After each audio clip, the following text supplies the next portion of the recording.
Now I understand that in spite being a teenager, the self-confidence which I had 30 years back and the self-confidence which Bhagwan had 30 years back, there was no comparison, because he knew that he was the Supreme Self. So the self-confidence would be much higher, undoubtedly.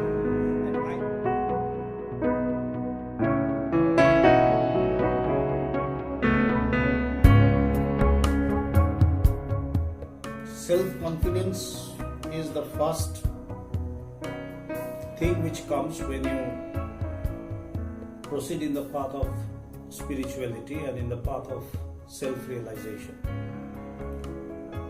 Now, as we know that in order to be successful in anything, in any field, you need self-confidence. That is the first and the foremost thing that you need to have. Okay. So, as you know, when I will, it is better for me to explain with my experience, because I am my best example. So, what helped me, or how did I gain self-confidence, or did it help me in my all other fields, of course in the field of spirituality. So to begin with, I would rather begin with a bit more deeply, okay, so that it may, as you know, Vedanta goes to the base and it goes to the source, very source, and then it explains. So I'm speaking of myself, when I first went to Bhagwan, our master, the founder of the International Vedanta Society, so it was not that I wanted to have self-realization or I wanted to know myself that I went to him. Actually, it was more out of curiosity and due to my brother disciples request time and again, and also on behalf of my father, he also told me. So I just went to Bhagwan. Then it was, my age was like 16-17 years, and normally during that time, this teenager time, you have a lot of self-confidence, isn't it? Because the world is within your grasp and you can do anything. You can create wonders and you can do whatever you wish. You can achieve whatever you wish. So now when I went to meet him for the first time, and thereafter my continuous meeting with him, what I saw is that then he was not known as Bhagwan. We used to call him Uncle. Okay. So I saw that in front of me was a person who was of middle aged. He was like 45, 48 maybe during that time. And he was having a lot more of self-confidence than I had as a teenager. He was full of enthusiasm, and he had more enthusiasm than I had as a teenager. Now, I was astonished to see these things. So, as we proceeded, as we went on hearing about Vedanta, and gradually he inspired me to pursue the path of spirituality, and then the ultimate aim, self-realization. He used to tell at times, maybe after a few days, he would always ask, "Are you gaining self-confidence?" So, and what I saw in myself, because this is a path, as I told you, it is a march into the internal world, going deep into your own.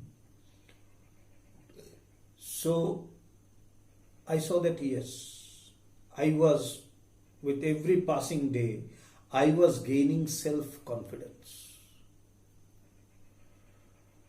And as I was going deeper into it, into the spiritual path, listening to him, following the instructions what he gave, It was more like listening to him, because in the path of knowledge, that is the Jnana Yoga, there are different paths with adopting which you can approach the Supreme Self or self-realization. The path of knowledge, the path of devotion, the path of activities, karma, and the path of psychic control. So normally in the International Vedanta Society, we give stress to the first one, that is the path of knowledge, that is Jnana Yoga. Okay, so but that doesn't mean that we don't have any other paths. We have all, but it is the Jnana Yoga, the path of knowledge or the path of discrimination, that we actually stress on. So with every passing day, I saw that this self-confidence in me was gaining. I could have that confidence in me. And what I thought that I had the self-confidence before, I saw that it was not actually that sort of self-confidence. Because in that I always had a dependent on someone. Okay, there will be someone to help, there will be someone who will come to my assistance, there will be someone helping me. But when you proceed in this path, in the path of spirituality, in the path of self-realization, then you come to know that you are the one who will be helping yourself. That is a very important thing. And there is a very beautiful saying of Swami Vivekananda, that each one of us has to work out our own salvation. You have to work out your own salvation. I have to work out my own salvation. Each and every one of us has to struggle, has to fight the battle for whatever you say. It may be in the case of existence, it may be in the case of anything. And of course in the path of salvation also, in the path of liberation also. We have to work out our own salvation. We have to work out our own way. So this is self-confidence, that I don't depend on anyone. There was a very beautiful story which I now often remember, which I heard I read in my school days. I think it was in the 5th or 6th standard, or maybe something like that. When I read it as a story, and I learned it by heart to get good marks, and what we do, when we read. But now at this age, after coming to this point, suddenly one day I remembered that story that came into my mind, and I thought how important that story was. And actually what we are taught, or what we are given to read, it actually carries out immense meaning. But unfortunately, we like to pursue our career, we like to follow our dreams, and in that process we miss the vital things of life, which are very minute but very important. So the story goes in this way. It is a beautiful story of self-confidence. And what is actually self-confidence? What you actually make out, or how do you do it? That there was a bird, and it laid eggs, and the eggs hatched out, and it was in a field, in the field of a farmer, and there were standing crops in the field. So the birdies were very small, and they couldn't fly just when it hatches out, after some days. So one day the farmer came to his farm, and he saw that all the crops are well ripened, and he has to reap those, he has to harvest. So he said that tomorrow I am going to tell my neighbor, and then I will tell him to harvest and reap all this. And hearing this, the birds, the small birds, the baby birds, they were very frightened. They said, "Mother, what is going to happen? Because he is going to cut all the crops, and then we will be exposed, and we will be at danger." The mother said, "Never mind, I will take care of it." The next day the farmer came, and he was shouting, I said to that fellow, but he did not turn up, and I was relying on him, depending on him. my crops have already ripened. Okay, today I'm going to tell my brother to come tomorrow, and tomorrow he is going to reap the crops. Again the birds were very frightened, and they again said, "Mother, what is going to happen?" The mother said, "It's fine, just rely on me." And the next day the farmer again came back, and after coming back he was again shouting that day I told the neighbor, he did not turn up. Yesterday I told my brother, he did not turn up today. Now means there is no other way. Tomorrow I am going to come and I am going to reap it. Then the mother bird said that now it is time to fly. And by that time they had their wings, strong wings they had got to fly. And the next day actually the farmer came himself and he was reaping the crop. But by then the mother bird with the birdies, they flew away. It's a very small story, and it's like a story of a child, what you tell to your grandson or granddaughter while sleeping. Okay, but it carries an immense meaning that till you rely on someone, it is not going to happen. When the farmer understood that thought that I am going to cut it myself, that happened. So that is what we always think, that someone is going to help me, someone is going to come and lend his hand or her hand. Till we depend on others. Of course, we will be depending on others because after all we are social, we will have friends, we will have relatives, we will have our colleagues and everything, and they will be helping us. That is their part. But my part is that I have to do it on my own. The day I become ready that yes, I am ready to do it on my own, nothing can stop me. And that is the self-confidence. And when you go to listen Vedanta, when you go on listening Vedanta will tell you this very beautiful aspect of life. It is very hard, but it's a truth that in this world you are alone. Don't be frightened, because whenever we think we are alone, nobody is with me and there are no friends or something, everybody, there may be 100 of relatives and persons and friends and colleagues with you, but always remember, you are alone. And Bhagavan used to say, I used to write diaries during those times, and I wrote in the diaries whatever Bhagavan said. And he said, when I opened my diaries, I could see those writings, like 30 years back, those writings, they are invaluable because they are the words of Bhagavan, that the day you know that you are alone in this world, you gradually become perfect. You gradually become perfect. And it is said in Vedanta that be fearless and roam like a rhinoceros. Rhinoceros, they roam alone. They don't go in herd like the sheep or cow or other cattle or like deer. They roam in a vast area, they roam alone, single. It's their land, it's their boundary. So it has been said in Vedanta, there is a very beautiful saying that roam alone like a fearless rhinoceros. Be alone.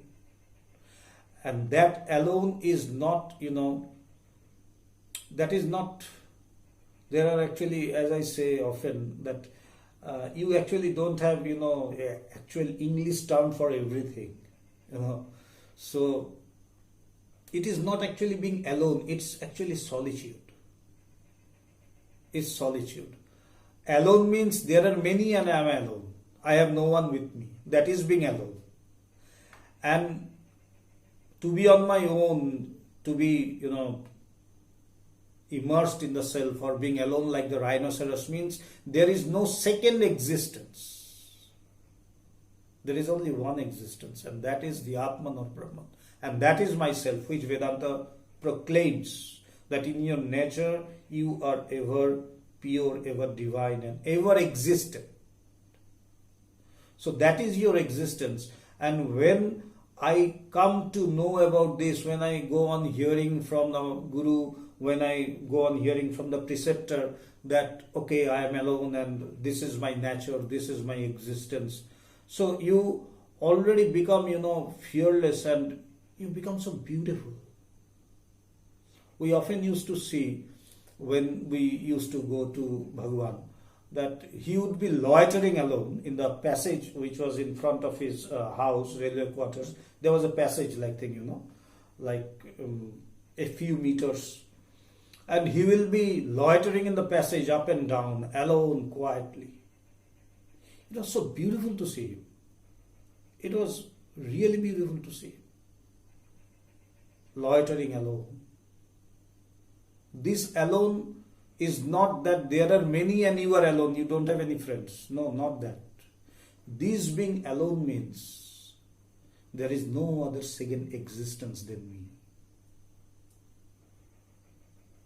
When I know this, then the self-confidence that I have is tremendous.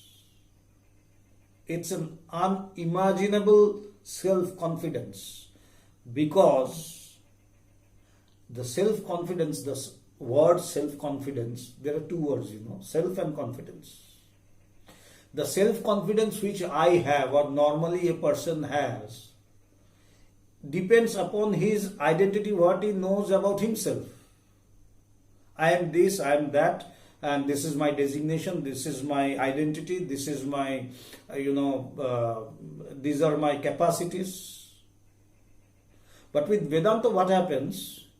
Vedanta, as it gives or as it introduces you to a greater identity, a greater existence, your capacities also grow. As I will grow, everything will grow with me, isn't it?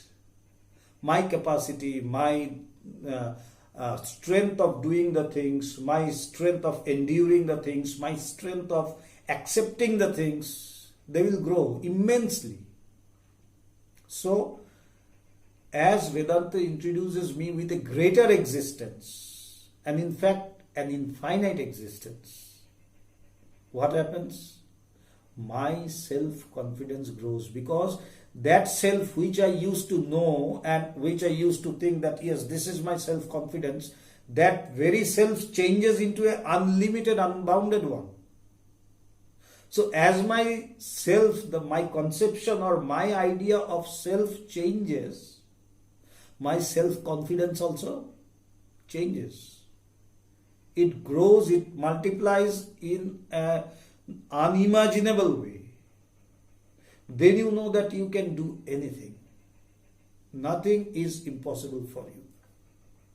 So that is why in the path of self-realization, this self-confidence, this comes out or this gets manifested automatically. This automatically gets manifested because, actually it is said that spirituality or religion is the manifestation of the divinity already within man. So self-confidence is a part of the divinity. So as my divinity manifests, my self-confidence also manifests, and it grows. Actually it doesn't grow, it multiplies. Why? Because my very concept of self changes. Earlier I used to think myself as an individual being, as a human being. That was myself, that was my existence, and my capacities used to depend on that. But now as I know that I am the ever free, ever pure, ever divine existence, knowledge and bliss absolute, as my concept of self changes, my capacity of self-confidence also changes. And it grows in leaps and bounds.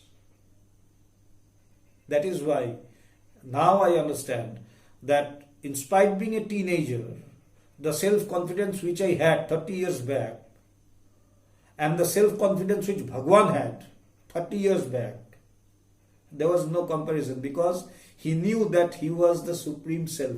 So the self-confidence would be much higher, undoubtedly.